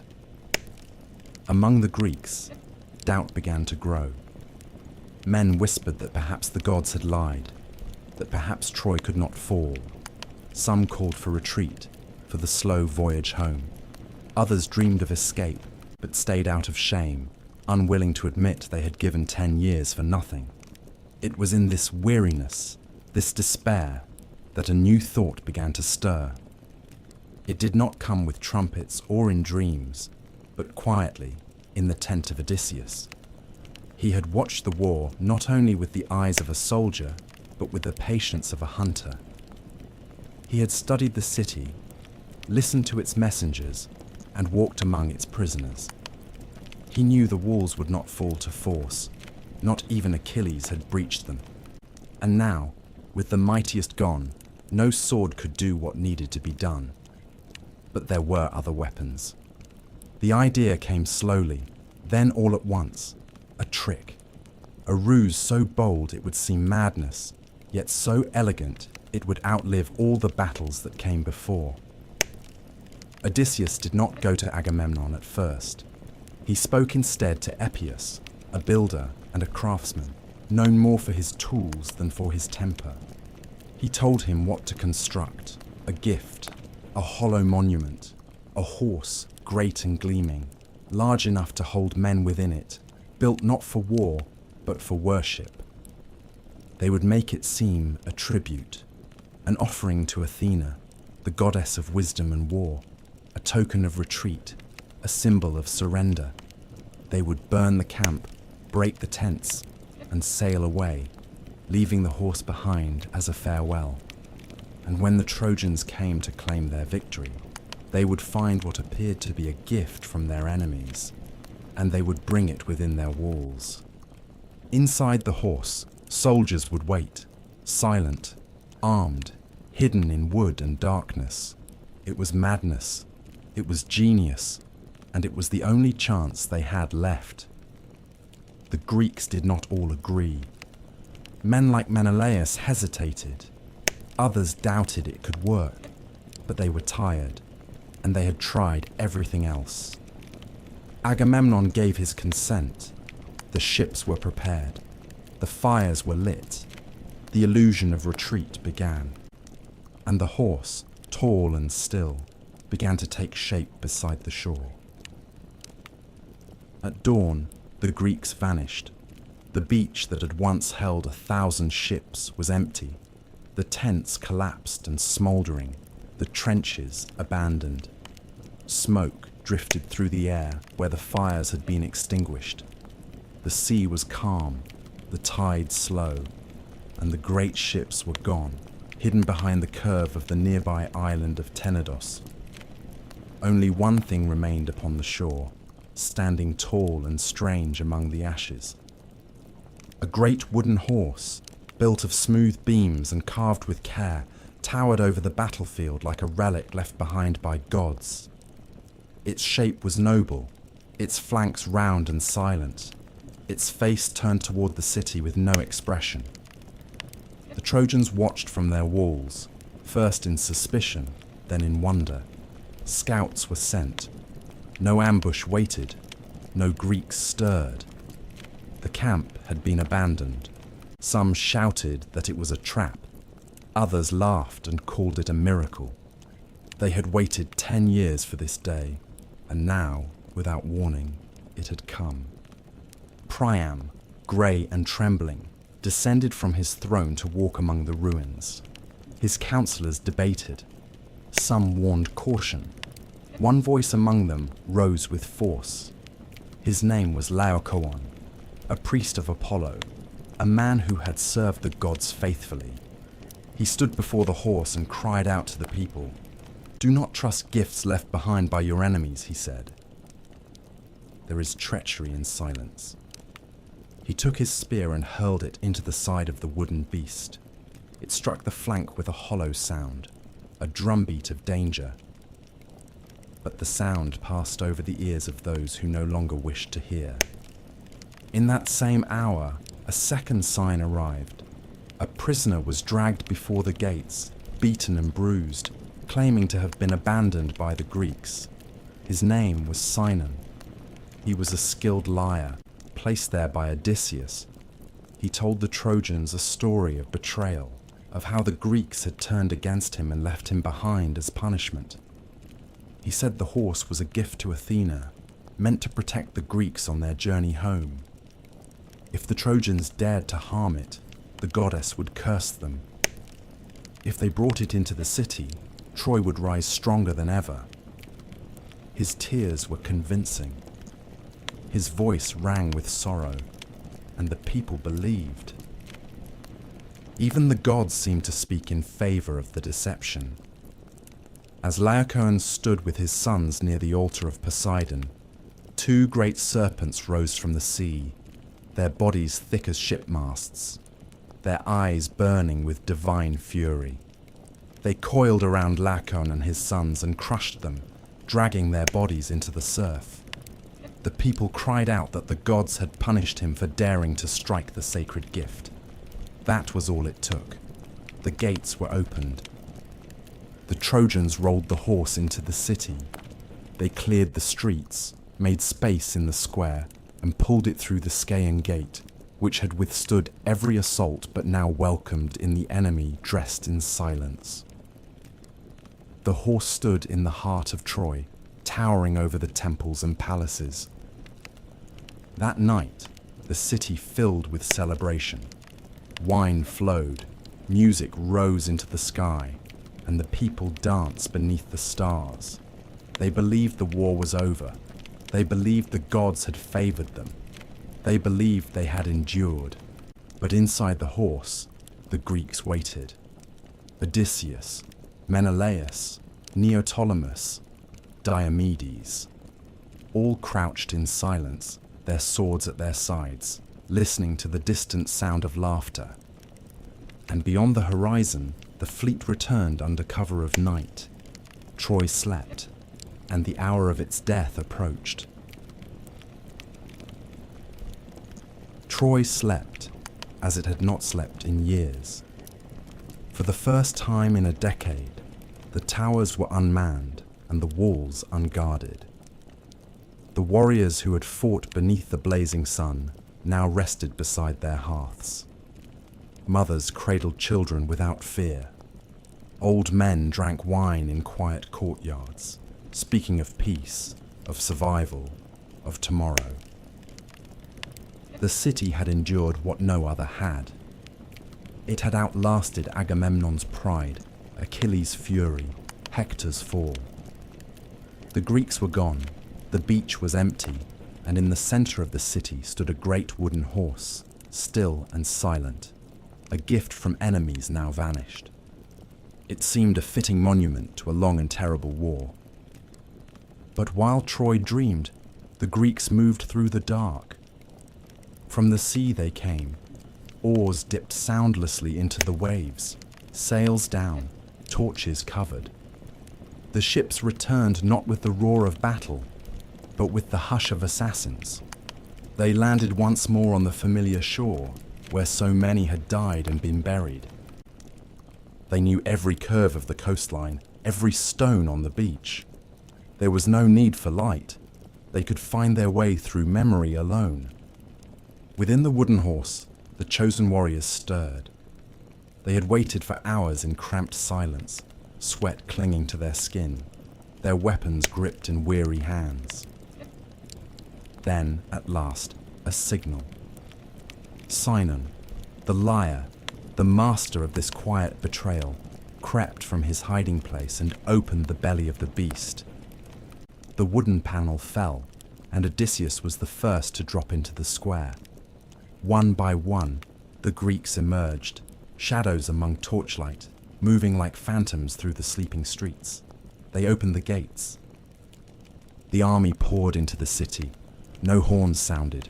No declarations were made. The war ended not with a cry, but with a whisper and a scream.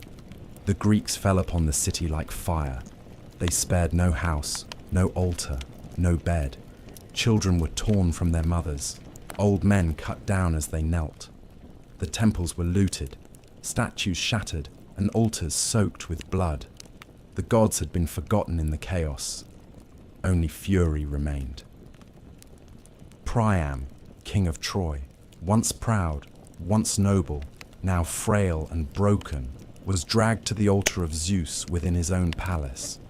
There, he clung to the statue of the god, begging for mercy, invoking the laws of sanctuary. But Neoptolemus, son of Achilles, showed no reverence. He struck down the old man with a blade, staining the sacred stone with royal blood. In that moment, the last breath of the city seemed to leave its body. Hecuba, the queen, watched her husband die and said nothing. Andromache, Hector's widow, was taken captive, her child torn from her arms. Astyanax, the boy who had once sat on his father's shoulders and laughed at the stars, was hurled from the walls of Troy, lest he grow into a man who might seek revenge. Helen, the face for whom the war had been waged, stood beside Menelaus and waited to be judged. He looked upon her, torn between hatred and longing, and in the end, chose to take her back to Sparta. Whether as wife or prisoner, none could say. In every street, fire rose. The roofs of palaces fell inwards. The towers crumbled. The wind carried the smell of smoke and the cries of the dying across the plain. The horse stood at the center, untouched, its purpose fulfilled. By dawn, the city that had once rivaled the heavens in beauty and strength was nothing but a ruin of blackened stone and broken dreams. Those who lived were taken as spoils. The rest were left in silence. The gods, once so deeply entangled in the fates of men, now stood apart, their temples in ashes, their statues fallen. Perhaps they had known from the beginning that this was the end. Perhaps they had never cared. Troy had fallen. Its songs would live on, but its walls would never rise again. The war was over, the heroes were dead, and all that remained was the long road home.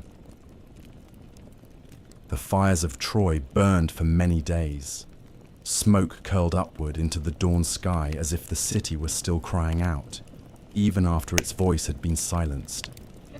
What had taken centuries to build had been undone in a single night. Stone lay cracked and blackened. Statues melted under heat, and the air was thick with the stench of ash, blood, and broken oil.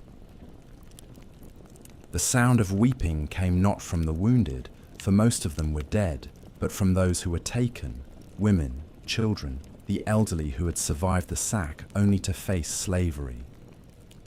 The Greeks wandered through the ruins, not with triumph, but with the dazed stillness of men who had given too much. Their armor was dented, their hands blistered, their faces hollow. Many had come seeking glory, had sung of conquest and fame when they left their homes, but what they found at the end was silence and shadows. There were no parades, there was no peace. The gods had turned their faces away. Among the captives was Andromache, the widow of Hector. Her son had been thrown from the walls by Greek hands, and now she was dragged to the ships as a slave, a prize for Neoptolemus, the same man who had killed her husband's father at the altar. She did not scream. She walked with her head held high, though her eyes no longer blinked. Hecuba, once queen of Troy, sat in chains beside her. Once robed in silk, she was now clothed in dust and bruises. Her sons dead, her city gone, her husband slaughtered before her eyes. It was said that her grief cracked her mind, and in her final years, she no longer spoke to men, only to shadows. Cassandra too was taken. The cursed prophetess, daughter of Priam, had long warned her people of the coming doom. She had cried that Paris would bring ruin, that the horse was a trap, that death would ride with fire through the streets. No one had listened. That was her curse, to see the truth and never be believed. When the Greeks found her at the altar of Athena, she clung to the statue in a final plea for protection. But even the gods no longer listened. She was dragged away by Ajax the Lesser, her cries echoing through the ruined halls. For this crime, Athena turned her wrath against the Greeks, and the gods prepared their punishments. Helen walked among the ashes like a ghost. She had been the spark that lit the flame, the cause for which men died, though none could say what she had truly desired.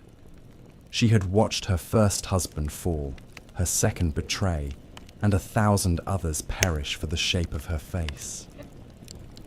Menelaus found her at last, her beauty still radiant, though dimmed by sorrow. He looked into her eyes and saw not a seductress or a traitor, but a woman who had been swept into a storm far greater than herself. He took her hand, and together they walked back to the ships. Some say he forgave her, others say he never spoke a word. The Greeks loaded their ships with treasure, with women, with the spoils of a broken city.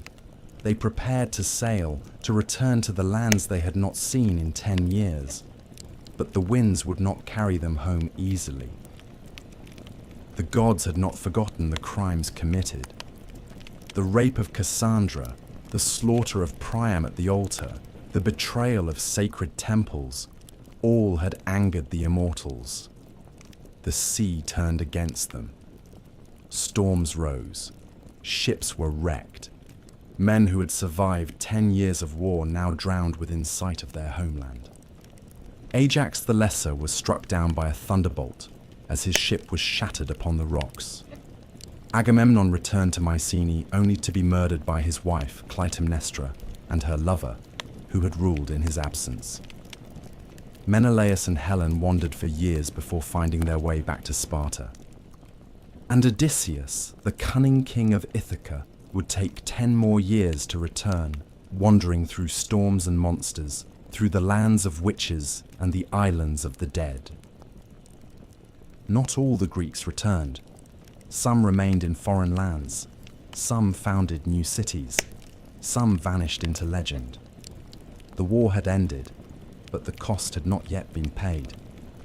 The ghosts of Troy followed them. The songs they had once sung in pride now echoed with regret. Troy had fallen. The towers lay in dust. The gods had turned their eyes elsewhere. But in every hearth across the Aegean, stories were told. Fathers whispered the names of fallen sons. Bards sang of Hector's last stand, of Achilles' fury, of the beauty of Helen and the madness of Cassandra. They sang of the horse and the fire, of the vengeance and the betrayal. They sang of a city that had once stood against the world and held it at bay. Among the few who escaped was Aeneas, cousin to Hector and blood of the royal house. He had fought bravely in the final days, but when the gods showed him the city's fate could not be changed, he turned his face from vengeance and gathered those who could still be saved. With his father upon his back and his son at his side, he led a small band of Trojans through the burning streets and into the wild unknown. They carried little more than a memory of home. For years he wandered across the sea, through storms and strange shores, until at last he reached a new land, far to the west. There, it is said, his descendants would one day build another city, Rome, a city born from the ashes of Troy, founded not by victory, but by survival. Back in Greece, the victors found little joy in their spoils. Agamemnon was slain by his wife before he could remove his armor. Ajax the Greater had already taken his own life in despair. Achilles was dead, and even his son Neoptolemus, though feared and praised, would not live to old age. Odysseus wandered far and long, his return delayed by curses and trials, his kingdom nearly lost by the time he reached its shores. And Helen, whose face had launched 1,000 ships, returned to Sparta and lived on, neither honored nor punished, a ghost in her own hall. The gods, once so entangled in mortal affairs, grew distant. Their temples, once full of sacrifices and praise, echoed with silence. People no longer trusted them so easily. They had seen how quickly gods could raise a man to glory and cast him down in the same breath. The faith that had once lit every city dimmed, replaced by caution, by doubt, and by the quiet worship of survival. But the story of the war lived on. It passed from the lips of old warriors to the ears of young children. Bards sang it beside hearths, their voices low and steady, telling of the wrath of Achilles, the cunning of Odysseus, the fall of Hector, the grief of Priam. They sang of Helen's beauty, of Cassandra's curse, of the wooden horse that waited with death hidden inside. They told of gods who walked among men, of fates that could not be broken, of a city that stood for 10 years against all the world. And so Troy lived on, not in stone, but in story. In time, the names would blur, the truths would bend beneath the weight of retelling, but the memory would remain, not because of the glory, not because of the gods, but because the war had shown the world something it could not forget. How easily greatness can fall, how quickly fire spreads, and how deep a wound pride can leave behind. And now the tale is told. Rest, for the walls of Troy have fallen, the heroes sleep in quiet earth, and the sea is calm once more. Good night.